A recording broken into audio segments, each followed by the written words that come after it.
Sarah drops 3 drops of black liquid into the silver spoon, knowing it is a death sentence for the heir and a noose for her own neck. Silas Thorne thinks he can secure a fortune by hanging the woman he forced to poison his own son. But he forgot one thing. He forgot that a slave who sees everything and says nothing knows exactly where the evidence is buried. Silas is playing a game where he thinks he holds all the cards, but by the time the sun sets over the Louisiana swamp, the master will be the one begging for mercy. One wrong move will lead Sarah to the gallows, but Silas is about to find out that his greed left a trail she followed straight to the truth. The air in the nursery was thick enough to choke a person. It was that heavy, wet heat that only Louisiana can produce, the kind that makes the walls sweat and the floorboards groan. Sarah sat in the rocking chair, the rhythmic creak of the wood the only sound in the room, besides the shallow, ragged breathing of the infant in the silver cradle. This child, the Thorne heir, was supposed to be the future of the plantation, the golden ticket that would save Silas from the crushing weight of his gambling debts. But to Sarah, the boy was a weight of a different kind. She was his wet nurse, forced to give him the milk that should have belonged to her own son. But Silas Thorne had taken that from her. He had sold her biological infant to a trader in New Orleans 3 months ago, barely giving her time to memorize the scent of the boy's skin before he was ripped away. He didn't do it out of necessity. He did it out of spite and a cold, calculated need for quick cash. Now he expected her to pour her life into his son, while he stood over her shoulder, clutching a small cobalt-blue vial in his vest pocket. It started a week ago. Silas had walked into the nursery, his face pale and his eyes bloodshot from a night of losing at the tables in town. He didn't look at the baby with love. He looked at the child with the eyes of a man inspecting a piece of failing machinery. The baby was shaking. It wasn't a cold chill. It was a rhythmic, persistent tremor in his small hands and legs. It was the same tremor that had haunted the Thorne family for generations, a mark of the weak blood that Silas's wealthy Uncle Bartholomew despised. Uncle Bartholomew was coming. The old patriarch was 70 years old, dying of a lung ailment, and obsessed with the idea of a perfect legacy. He had millions of dollars in land and gold, and he had made it clear the inheritance would only go to a man who could produce a strong, healthy heir. If Bartholomew saw those tremors, the money would disappear, and Silas would be thrown into debtor's prison before the month was out. That was when the blue vial appeared. Silas pressed it into Sarah's hand, his fingers cold and clammy. He told her it was medicine. He told her it would help the baby sleep through the night, so he would be rested when the uncle arrived. But Sarah knew the smell. She had spent years helping the old plantation apothecary, learning the difference between a healing herb and a slow poison. This was concentrated opium, laudanum. He didn't just want the baby to sleep. He wanted the baby drugged into a stupor so the tremors would stop. Silas looked Sarah in the eye, his voice a low, dangerous hiss, and told her that if the baby cried or showed any signs of the shaking while the uncle was in the house, he would have her whipped until the skin left her back.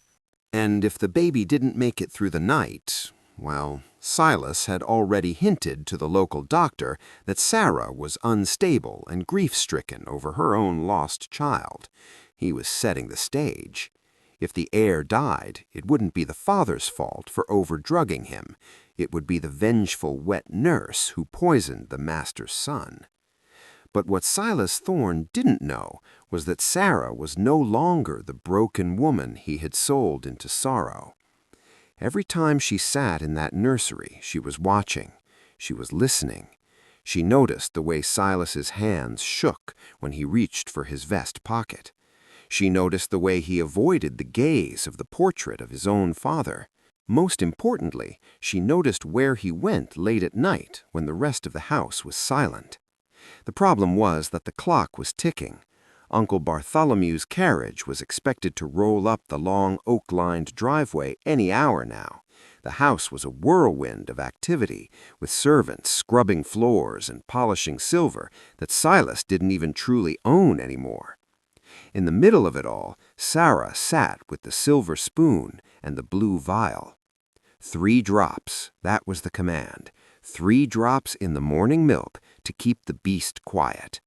As Sarah held the spoon, she looked at the infant. He was innocent of his father's crimes, yet he was the vessel through which those crimes were being committed. If she gave him the drops, she was killing him slowly. If she didn't, the tremors would return. The uncle would disinherit Silas, and Silas would likely kill her in a fit of rage before the sheriff could even be called. It was a trap with no obvious exit. But then a soft knock came at the nursery door. It wasn't the heavy, arrogant knock of Silas. It was a rhythmic tapping, 2 quick, 1 slow.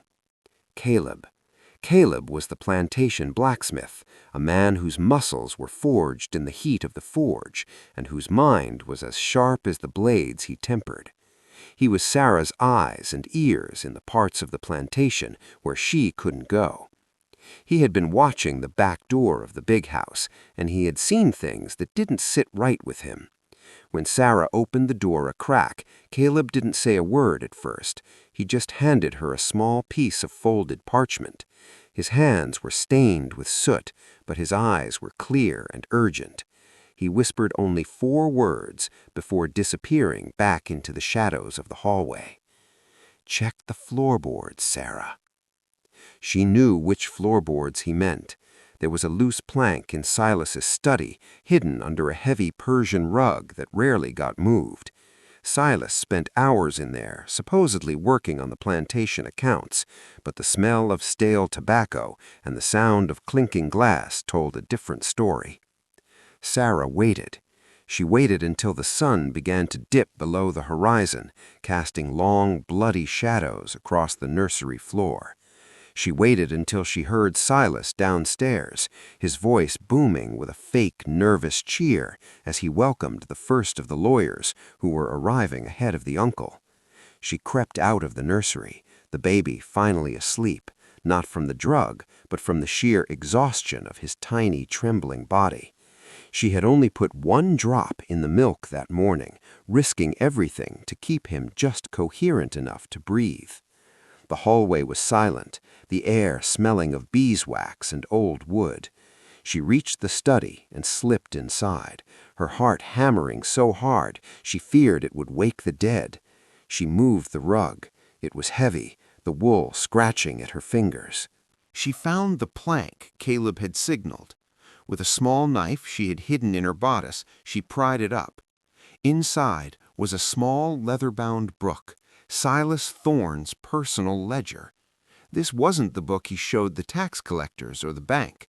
This was the real record of his life. Sarah flipped through the pages, her eyes scanning the columns of numbers. She wasn't looking for math, she was looking for names. And there it was, a record of a purchase from an apothecary in New Orleans, dated 3 weeks before the baby's symptoms had even begun. It wasn't listed as medicine, it was listed under specialty supplies, bought under a false name.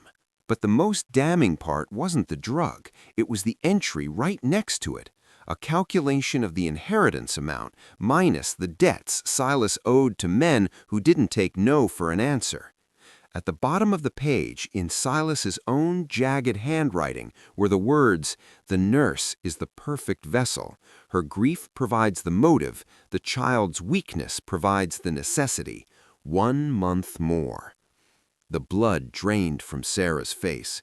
He wasn't just trying to hide the tremors. He was planning to kill the baby after the will was signed and lay the entire blame on her.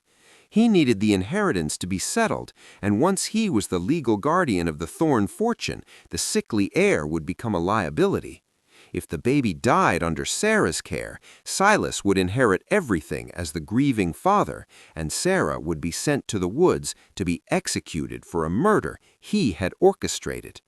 She realized then that the blue vial wasn't just a tool for silence, it was the murder weapon, and she was the one holding it. Suddenly, the sound of heavy boots echoed in the hallway. Silas was coming back up. He was talking to someone, the lawyer. They were discussing the signing of the will, which was set for the following morning as soon as Uncle Bartholomew had seen the child. Sarah scrambled to replace the ledger and the rug, her hands shaking. She barely made it back to the nursery and into her chair before the door swung open. Silas stood there, his face flushed with wine. He looked at the cradle, then at Sarah. "Did you give him the medicine?" he demanded, his voice low and sharp. "Yes, master," Sarah lied, her voice steady despite the fire in her chest. Silas walked over to the cradle and looked down at the sleeping boy. He reached into his vest pocket, his fingers grazing the cobalt blue vial. He didn't see the way Sarah's eyes fixed on that pocket. He didn't see the way her mind was already turning, transforming from a victim into a strategist. "The uncle arrives in an hour," Silas said, turning to her. "If that child so much as whimpers, if I see one flicker of a tremor in his hand, I will make you wish you had never been born. Do you understand me?" Sarah nodded, her eyes cast down. "I understand, master." But as Silas turned to leave, a flash of blue caught the light. The vial was sitting on the edge of the small table next to the cradle. Silas had left it there after checking the boy. It was a mistake, the first mistake of a man who thinks he is untouchable. Sarah looked at the vial. It was beautiful in a deadly sort of way. It was the proof, it was the link, and in that moment she knew that the morning milk wouldn't be the end of the story. It was only the beginning of Silas Thorne's downfall. She heard the distant sound of carriage wheels on the gravel. Uncle Bartholomew had arrived. The game was truly beginning, and the stakes were no longer just a fortune. They were a life for a life. Sarah reached out, and her fingers closed around the cold glass of the blue vial. She wasn't just a wet nurse anymore. She was the one who held the evidence of a monster's greed. And she was going to make sure that before the sun rose again, everyone in that house knew exactly what kind of man Silas Thorne really was. But the house guards were already starting their rounds, and the lawyer was staying in the room right next to the nursery. One scream, one misplaced object, and Sarah would be caught. She looked at the baby who stirred in his sleep, his tiny hand beginning to twitch. The drug was wearing off, the tremors were coming back, and the man who would decide all their fates was walking through the front door. Silas Thorne thinks he is the master of this house, but a man who loses his tools is just a man with empty hands.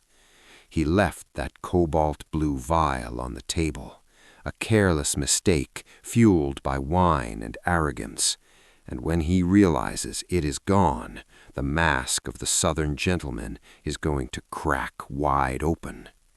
What he doesn't know is that Sarah hasn't just taken his medicine, she has taken his life insurance. Every second that passes without that drug in the baby's system is a second closer to the truth coming out, and Silas Thorne is starting to smell the scent of his own ruin. He thinks he can just hang a slave and bury his problems, but the dead have a way of speaking through the things they leave behind. The carriage door creaked open at the foot of the grand porch, and the sound echoed through the house like a gunshot.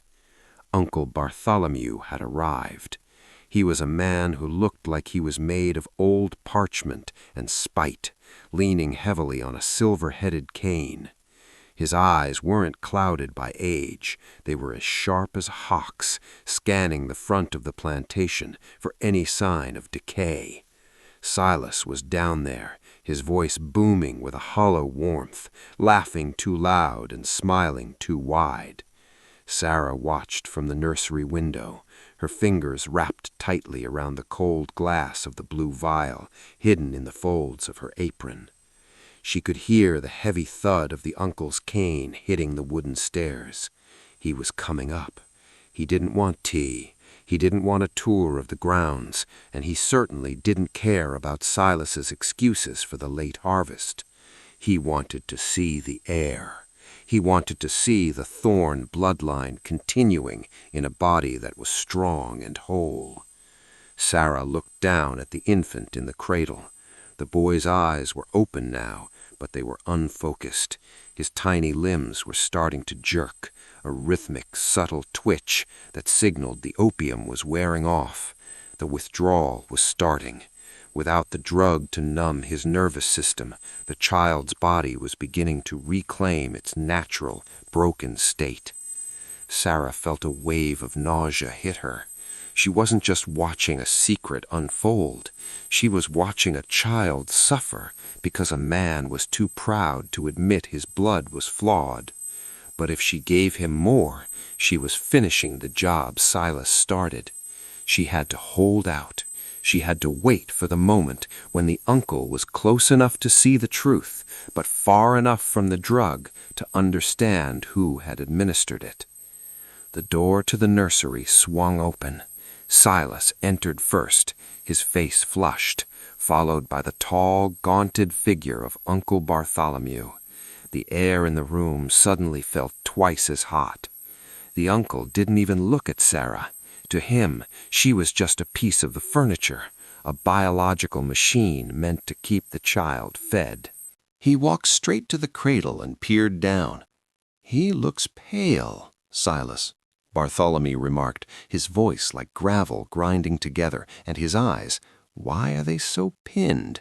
"He looks like a man who spent a week in an opium den." Silas let out a nervous, high-pitched laugh that set Sarah's teeth on edge. "It's just the heat, Uncle. The boy has been sleeping heavily today. The nurse here, she tends to overfeed him, keeps him lethargic."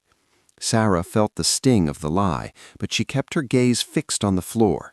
Silas was already laying the groundwork. He was blaming her for the child's condition, right in front of the man who held the purse strings. But then the baby moved. A sudden, violent tremor shook the infant's left arm. It was unmistakable. The uncle froze, his hand tightening on the head of his cane.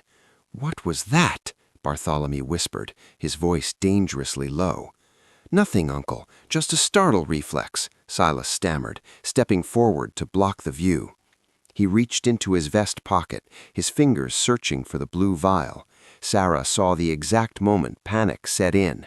His hand went deep into the pocket, then the other, his brow furrowing as he realized the pocket was empty. He looked at the table where he had left it. Empty. He turned his head toward Sarah, and for a split second she saw the raw, murderous intent in his eyes. He knew she had it, but he couldn't say a word, not with Bartholomew standing right there, waiting for an explanation for the shaking child. "Step aside, Silas," the uncle commanded. He leaned over the cradle and pulled back the silk blanket. The baby's legs were now kicking in a frantic, uncoordinated way. His small face was contorting, and a thin line of foam appeared at the corner of his mouth. This wasn't just a tremor anymore. It was a full-blown seizure brought on by the sudden absence of the heavy sedative. "This boy is sick," Bartholomew hissed, turning to Silas. "You told me he was the picture of health. You swore the Thorn legacy was secure. This child has the family curse, Silas, the shaking sickness, and you tried to hide it from me." "No, Uncle, you don't understand," Silas cried out, his voice cracking. "He was fine this morning. It must be the milk. The nurse, she's done something to him. I saw her hovering over the cradle with a spoon. She's vengeful, Uncle. She's trying to kill my son because I sold her brat to New Orleans." The accusation hung in the air like a thick, foul smoke. Sarah didn't move. She didn't cry out. She simply stood there, the weight of the blue vial pressing against her thigh. She knew this was the moment Silas had planned for. He was using her pain as a weapon against her. Bartholomew looked from the shaking child to Sarah, his eyes cold and judging. "Is this true, woman? Have you poisoned this child?" Sarah looked up, meeting the uncle's gaze. She didn't speak the way a slave was expected to speak. She spoke with the clarity of someone who had already seen the end of the world. "I give the child what I'm told to give him, master. My milk is all I have, but the master, he has a cabinet full of bottles. He has a pocket full of secrets." Silas lunged at her then, his hand raised to strike her across the face, but the uncle's cane swung out, blocking the blow with a sharp crack. "Enough!" Bartholomew roared. "Silas, you are acting like a guilty man. If the child is poisoned, we will find the poison. If he is sick, we will find the cause. Call the doctor now." Silas backed away, his chest heaving. He knew the doctor would recognize the symptoms of laudanum withdrawal if he looked closely enough. He had to find that vial. He had to get it back and dispose of it before anyone else saw it. He turned and bolted from the room, presumably to fetch the doctor, but Sarah knew he was going to tear her quarters apart. But Sarah was one step ahead. She hadn't hidden the vial in the slave cabins. She knew Silas would look there first. She had seen the uncle's heavy travel bag sitting in the hallway, waiting to be carried to the guest suite. While Silas was busy welcoming the lawyers downstairs, Sarah had slipped out and dropped the vial deep into the side pocket of that bag. It was a gamble. If the bag was moved, or if the uncle found it too early, she was dead. But if things went the way she planned, the evidence wouldn't be found in a slave's hand. It would be found in the possession of the man who was most obsessed with the truth. As the house descended into chaos, with servants running for water and the lawyer trying to calm the uncle, Sarah found herself alone in the nursery for a brief moment. She walked over to the cradle and placed her hand on the baby's chest. His heart was racing, a tiny hammer against his ribs. She felt a profound sense of guilt, but it was tempered by a cold, hard logic. The child would likely die anyway under Silas's care, drugged into a permanent coma. This was his only chance at a life, and it was her only chance at freedom. Suddenly, the door burst open. It wasn't Silas, it was Caleb, the blacksmith. He looked winded, his face streaked with sweat. "Sarah, you have to move," he whispered. "Silas is in a rage. He's telling the guards you stole a silver spoon and a bottle of medicine. They're coming to search everyone. He's going to plant something on you, Sarah. I saw him taking a different bottle from the apothecary cabinet, a bottle of arsenic." The blood in Sarah's veins turned to ice. Silas wasn't just looking for the blue vial anymore. He was going to make sure that even if the blue vial never showed up, they would find something else. He was going to plant a lethal poison in her bedding and call the sheriff. "Where is the ledger, Caleb?" Sarah asked, her voice trembling. "I have it," Caleb said, patting his heavy leather apron. "But we can't show it yet. If we show it now, Silas will just say I stole it. We need a witness, someone Silas can't intimidate." "The sheriff is already on his way," Sarah said, looking out the window. "I saw the dust on the road. Silas called him to arrest me for the theft of the spoon. He's bringing the law to his own doorstep." "Then we make the law look where it doesn't want to look," Caleb replied. But the sound of barking dogs began to rise from the yard. Silas had released the hounds. He was turning the plantation into a hunting ground, and Sarah was the prey. He wanted to find her before the sheriff arrived, to recover the stolen items, and perhaps silence her before she could utter a single word of the truth. Sarah looked at the baby. The tremors were worsening. The child's skin was turning a sickly shade of blue. She realized then that she couldn't just wait for the justice of men like Bartholomew. She had to force the hand of fate. "Caleb, get to the parlor," Sarah commanded. "When the sheriff arrives, don't give him the ledger. Not yet. Wait until Silas makes his move. Wait until he thinks he's won." "And what are you going to do?" Caleb asked, his eyes wide with fear. "I'm going to give Silas exactly what he's looking for," Sarah said, a dark light gleaming in her eyes. She left the nursery and headed toward the back stairs, but she didn't go toward the cabins. She went toward the master's study. If Silas was going to plant evidence in her home, she was going to finish the work she started in his. She knew there was one more thing Silas Thorne was hiding. A letter from the New Orleans trader, the man who had bought her son. She had seen Silas reading it late at night, a look of triumph on his face. If she could find that letter, she wouldn't just have proof of his greed, she would have the map to her child. But as she reached the study door, she heard a click, the sound of a pistol being cocked. "I knew you'd come back for more, you thieving witch." Silas's voice drifted through the darkness of the hallway. He was standing in the shadows, the barrel of the gun pointed straight at her heart.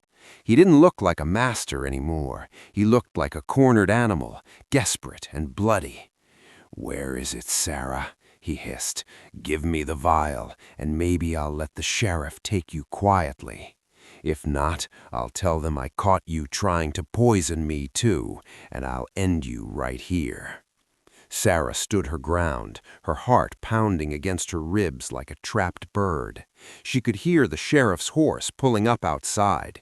She could hear the uncle calling for Silas from the top of the stairs. The walls were closing in on Silas Thorne, but he still had a gun, and he still had the power of his word over hers. "I don't have it, master," Sarah said, her voice dropping to a whisper, "but I know who does, and I think he's about to open his bag." Silas's face went white. The realization hit him like a physical blow. He turned his head toward the stairs, just as a shout rang out from the guest suite. It was the voice of Uncle Bartholomew, and it wasn't a call of distress. It was a roar of absolute fury. "Silas, get up here now. Explain what this is." Silas froze, caught between the woman he wanted to kill and the man who owned his entire life. The gun wavered in his hand. This was the moment, the pivot. The master was about to find out that a slave who sees everything knows exactly how to tear a house down from the inside. Silas Thorne is a man who thinks a gun makes him the law. But a gun is just a loud way to admit you've lost control. He stands there in the dim light of the hallway, the hammer of the pistol clicked back, his eyes darting between Sarah and the stairs, where his world is currently screaming for his head. He's sweating through his fine silk vest, the stench of desperate fear rolling off him like swamp steam. Uncle Bartholomew has found the blue vial, and for a man like Silas, there is no way to talk his way out of a dead man's questions. But what Silas doesn't realize is that while he's pointing a barrel at Sarah's heart, the real evidence isn't just in a bottle anymore. It's in the words he wrote when he thought no one was looking, and it's in the hands of the people he thinks he owns. The hallway felt like it was shrinking, the walls closing in with every heavy thud of the uncle's cane from the floor above. "Silas, I will not ask you again. Get up here." The roar was followed by a fit of wet, hacking coughs that signaled the old man's fury was outstripping his lungs. Silas flinched, the gun wavering for a fraction of a second. That was all the space Sarah needed.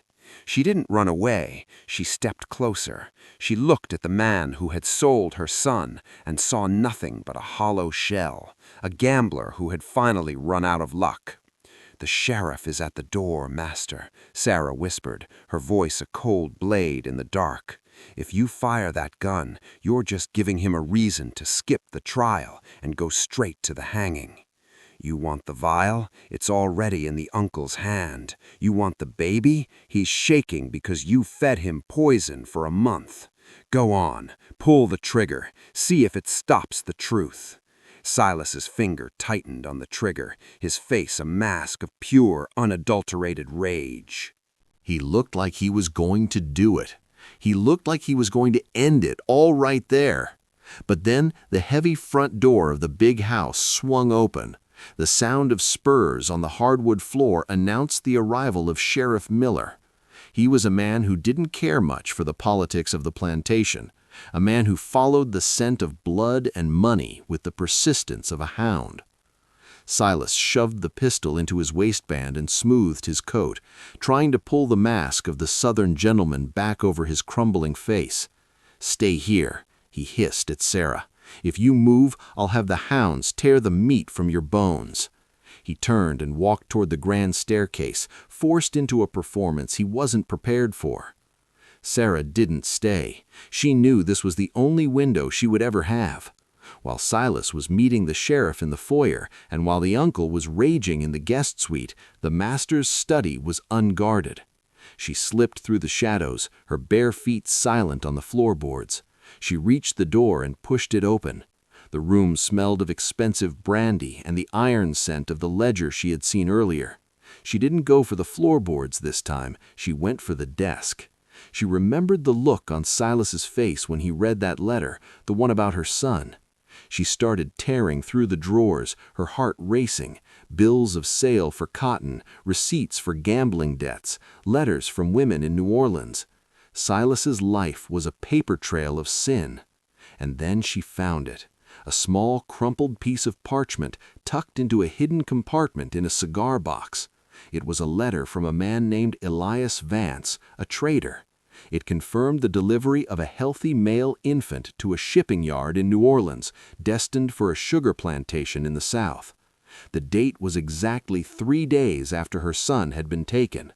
Sarah clutched the paper to her chest, the ink blurring as a single tear escaped her eye. She had a name, she had a destination. Now she just had to survive long enough to get there. But as she turned to leave, she saw something else on the desk, a small open box. Inside was a vial, but it wasn't blue. It was clear, labeled with a skull and crossbones. Arsenic. Caleb had been right. Silas hadn't just been drugging the baby, he had a backup plan for when the drugs weren't enough. He was going to finish the child off and frame Sarah with this very bottle. She realized with a jolt of horror that he had probably already planted a second bottle in her cabin. The plan was clear now. Silas would tell the sheriff that Sarah had been stealing medicine and replacing it with poison. He would use her grief over her sold son as the motive. The law would see a mourning slave and a dead heir, and they wouldn't look any further. Suddenly, the sound of voices rose from the foyer. Silas was speaking to the sheriff, his voice loud and performative. "Sheriff, thank God you're here. I've had a terrible discovery. My nurse, she's been acting strangely. My son is in the nursery right now fighting for his life, and I fear she's had a hand in it. I caught her with a stolen vial of medicine, and when I confronted her, she fled." Sarah's blood ran cold. He was already doing it. He was spinning the web before she could even get out of the room. She tucked the letter and the arsenic bottle into her bodice and looked for a way out. The window was the only option. She climbed onto the sill and dropped into the bushes just as the study door burst open. She hit the ground hard, the air leaving her lungs in a sharp gasp. She didn't wait. She crawled through the shadows of the garden, heading toward the blacksmith's forge. She needed Caleb. She needed the ledger. As she reached the forge, the heat of the dying embers hit her face. Caleb was there, standing in the darkness, holding a heavy iron bar.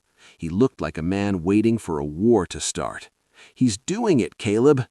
Sarah panted, leaning against the stone wall. "He's telling the sheriff I poisoned the boy. He's going to send them to the cabins to find the arsenic he planted." Caleb's face hardened. "He's too late. I saw him go to your cabin 10 minutes ago. I followed him. As soon as he left, I went in and took what he hid." "It wasn't arsenic, Sarah. It was a silver spoon from the big house. He wanted to make you a thief first, then a murderer." "I have the real arsenic, Caleb," Sarah said, showing him the bottle. "And I have the letter. I know where my son is." "The ledger is what matters now," Caleb said, pulling the leather-bound book from behind a pile of coal. "But we can't just give it to the sheriff. Silas will say we forged it. We need the uncle to see it. We need the man who owns the money to realize he's being robbed." "The uncle is in the nursery," Sarah said. The sheriff is heading there now. We have to go back in. We have to be there when the hammer falls." They moved through the darkness, two shadows against the backdrop of the white-pillared house. The plantation was awake now, the lights in the slave quarters flickering as the news of the sheriff's arrival spread. The air was thick with the scent of rain and woods. As they approached the back entrance, they saw the house guards moving toward the cabins, lanterns swinging in the dark. Silas had sent them to find the stolen goods. When they found nothing, he would panic, and a panicking man makes the biggest mistakes. Sarah and Caleb slipped into the kitchen and moved up the back stairs. They could hear the commotion in the nursery. The baby was crying now, a high, thin wail that sounded like a tea kettle. It was the sound of a body in total revolt. They reached the hallway outside the nursery and stopped. Through the open door, they could see the scene. Uncle Bartholomew was sitting in the rocking chair, the baby in his arms. The old man looked broken, his eyes filled with a mixture of pity and rage. The sheriff was standing by the window, his hand on his holster. Silas was pacing the floor, his hands moving frantically as he talked. "She's the one, Sheriff. I'm telling you, look at the boy. He was fine until she started nursing him. She's been bitter ever since I had to sell her child to cover the estate's taxes. It's a classic case of revenge." The sheriff looked at the baby, then at Silas. "And where is this nurse now, Mr. Thorne?" "She's hiding, probably in the cabins. My men are searching for her as we speak. They'll find the evidence, I'm sure of it." "You mean this evidence, Silas?" The voice came from the doorway.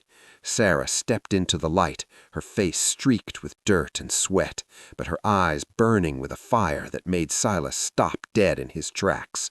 Behind her, Caleb stood like a mountain of iron, the ledger held firmly in his hand. Silas's face went from flushed to a sickly grayish white. "You dare come back here?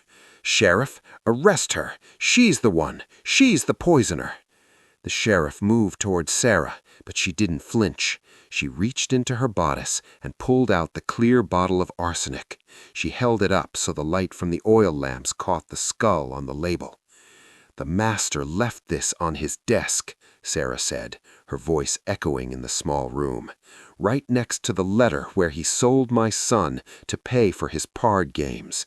He wanted to put this in the baby's milk tomorrow morning because the blue vial wasn't working fast enough to hide the tremors from the uncle." "That's a lie!" Silas screamed, lunging for the bottle. But Caleb stepped forward, his massive hand catching Silas by the chest and shoving him back against the wall with a force that rattled the picture frames. "Let her speak," the sheriff commanded, his eyes fixed on the arsenic bottle. "The baby isn't dying because of me," Sarah continued, stepping toward the uncle. "He's dying because his father has been drugging him with laudanum for weeks. Look at the uncle's bag, Sheriff. Look in the side pocket." Uncle Bartholomew, who had been silent until now, slowly reached for the bag sitting on the floor beside him. His shaking fingers reached into the pocket and pulled out the cobalt blue vial. He held it up to the light, his eyes narrow and dangerous. "This was in my bag, Silas," Bartholomew said, his voice a low growl. "Are you telling me the nurse snuck into my room and hid this in my personal belongings?" "Yes, that's exactly what she did," Silas cried, his voice reaching a fever pitch. "She's trying to frame me. She knows I'm the only one who can save this plantation." "Then explain the ledger, Silas," Caleb said, stepping forward and dropping the heavy book onto the nursery table. The sound it made was like a gavel striking a bench.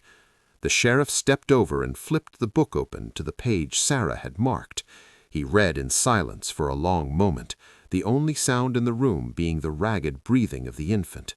Silas looked like he wanted to run, but he was trapped between the blacksmith and the law. The sheriff looked up from the book, his expression grim. "Mr. Thorne, there are entries in here for the purchase of laudanum dating back a month. There are also notes about the nurse's motive and the necessity of the child's weakness. It seems you've been planning this for quite some time." "It's a forgery!" Silas shrieked. "She and the blacksmith, they're in it together. They want to see me ruined." But the uncle wasn't looking at Silas anymore. He was looking at the baby in his arms. The child had stopped crying and was now staring up at him with wide, unfocused eyes. Bartholomew touched the child's cheek, his face softening for the first time.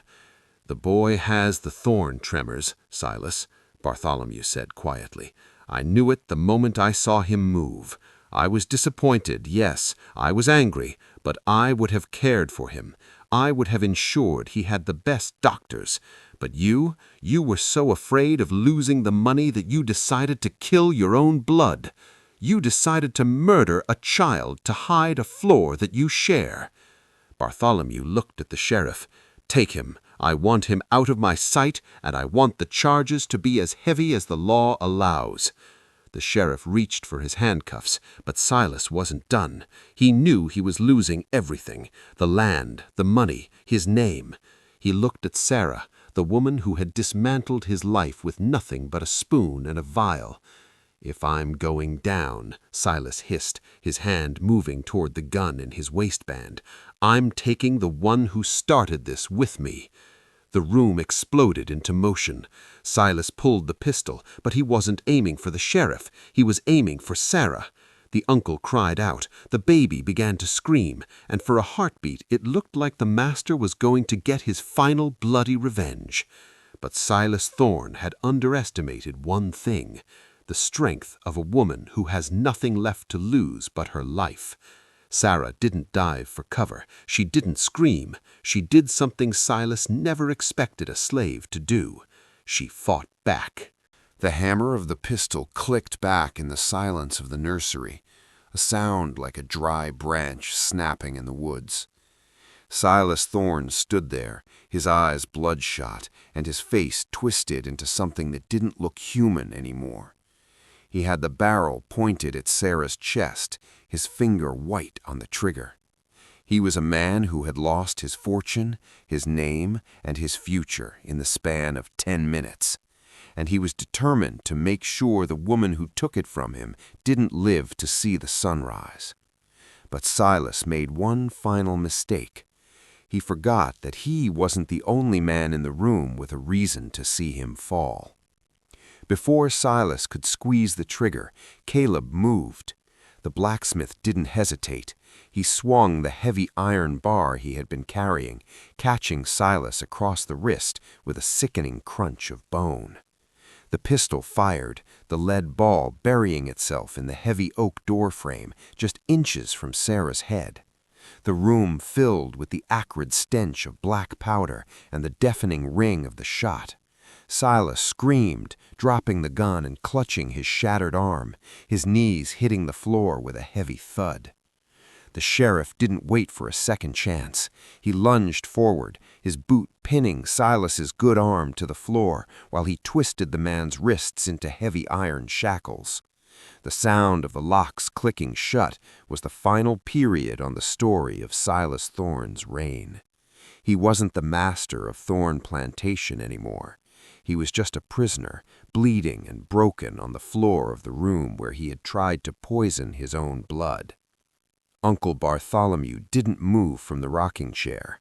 He sat there holding the shaking infant, his eyes fixed on Silas with a coldness that was more terrifying than the gunshot. He looked at the man he had once thought would carry on the family name and saw only a parasite. The old man reached out and picked up the ledger that Caleb had dropped on the table. He began to flip through the pages, his thin fingers trembling as he read the cold, hard proof of his nephew's betrayal. "You brought the lordom from a man named Vance," Bartholomew whispered, his voice cutting through Silas's moans. "You bought it 3 weeks before I arrived. You recorded every dose. You even recorded the price you expected to get for the plantation once the boy was out of the way. You weren't just drugging him, Silas. You were preparing to inherit a grave." The sheriff stood up, pulling Silas to his feet. The master's fine silk clothes were stained with soot and blood. He looked at the uncle, then at Sarah, his lips curling back in a final, desperate snarl. I did what I had to do. The deaths were crushing me. The bank was coming for the land. I couldn't let you see a weak heir. I am a thorn. I deserved that money. Uncle Bartholomew stood up, handed the baby to Sarah, and walked over to Silas. He was a foot shorter than his nephew, but he looked like a giant in that moment. He leaned in close, his voice a low, jagged hiss. Your own handwriting just signed your death warrant, Master Thorn. You aren't a thorn. You are a stain on this family, and I will spend my last breaths making sure the world forgets you ever existed. The sheriff dragged Silas out of the room. The sheriff could hear the heavy boots echoing down the hallway, then the sound of Silas being shoved down the stairs. The house guards who had been searching the cabins for the stolen silver stood frozen in the foyer as they saw their master being led away in chains. The power had shifted. The air in the big house suddenly felt lighter, as if a long-held breath had finally been released. But for Sarah, the justice wasn't complete. She still held the letter she had found in Silas's desk, the paper that told her where her son was. She stood in the nursery, the baby finally quiet in her arms, and looked at Uncle Bartholomew. The old man looked exhausted, his face pale and drawn. He looked at Sarah, and for the first time in his life, he truly saw her, not as a slave, not as a nurse, but as the only person in that house who had shown any real loyalty to the child. He will need a doctor, Bartholomew said, gesturing to the infant. A real one. I will take him to New Orleans tomorrow. There are specialists there who can help with the tremors. He won't be drugged anymore. He will have a chance. Sarah looked down at the child. She felt a strange, hollow ache in her chest. She had protected this boy, saved his life, and in doing so, she had found the key to her own. She reached into her bodice and pulled out the letter from Elias Vance. She handed it to the uncle. My son is in New Orleans, Master, she said, her voice steady. Silas sold him to pay for the wine he drank while he planned to kill this baby. I want him back. Bartholomew took the letter and read it. He looked at the date, then at the name of the traitor. He closed his eyes for a moment, then looked at Sarah. The sheriff will need your testimony for the trial. Silas will be charged with attempted murder, fraud, and the theft of estate assets. It will be a long process. I don't care about the trial, Sarah said. I want my son. The uncle nodded slowly. He walked over to the desk, picked up a pen, and grabbed a piece of official stationery. He wrote quickly, the scratching of the nib the only sound in the room. When he was finished, he pressed his signet ring into a dollop of red wax at the bottom of the page. He handed the paper to Sarah. It was a deed of manumission, her freedom, and below it, a bank draft for a sum of gold that was more than Sarah had ever seen in her life. Take the carriage, Bartholomew commanded. Caleb will drive you. Go to New Orleans. If the traitor refuses to sell him back, show him that paper. Tell him that if he doesn't release the child, I will bring the full weight of the Thorn name down on his head. Sarah clutched the paper to her chest, her heart hammering against her ribs. She didn't say thank you. There was no room for gratitude in a debt that could never be truly repaid. She simply turned and walked out of the nursery, leaving the silver cradle and the blue vial behind. She found Caleb at the forge, already packing a small bag. He didn't need to be told. He had heard the news from the other servants. He hitched the best horses to the light carriage and helped Sarah inside. As they drove down the long oak-lined driveway, Sarah looked back at the big house. It looked smaller now, less imposing. The white pillars didn't look like the gates of a kingdom. They looked like the bars of a cage that had finally been broken. The journey to New Orleans took 2 days. Sarah didn't sleep. She sat in the carriage, the letter and the freedom papers clutched in her hand, watching the moss-draped trees blur past.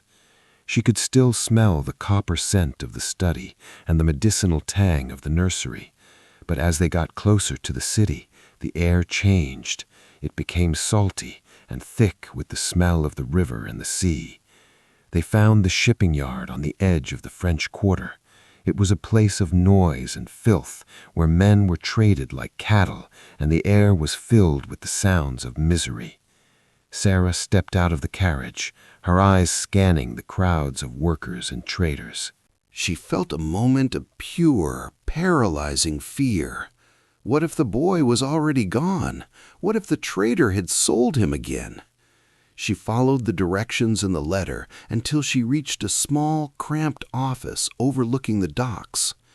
Elis Vance was a small, oily man with yellow teeth and a habit of clicking his tongue. He looked at Sarah with contempt until she placed the Thorn letter and the bank draft on his desk. His eyes widened as he saw the amount. Money has a way of turning the most arrogant men into servants. Half an hour later, Sarah was led to a small, drafty warehouse at the back of the lot. Inside, a group of children were sitting on wooden crates waiting to be processed for the morning auction. Sarah's eyes searched the faces, her breath catching in her throat, and then she saw him. He was smaller than she remembered, his ribs showing through his thin shirt, but he had the same wide, dark eyes as her mother. He was sitting by himself, clutching a small piece of smooth river stone. Sarah didn't call his name. She couldn't. Her voice was trapped in her throat. She simply walked over and knelt in the dust, opening her arms. The boy looked at her for a long, uncertain moment. Then a spark of recognition lit up his face. He dropped the stone and ran to her, his small arms wrapping around her neck with a strength that nearly knocked her over. Sarah buried her face in his hair, the scent of him, sunlight and dust filling her senses. For the first time in months, the weight in her chest was gone. She didn't look back as she carried him to the carriage. She didn't look back as Caleb drove them away from the docks and toward the open road. Silas Thorne was in a cell, waiting for a rope.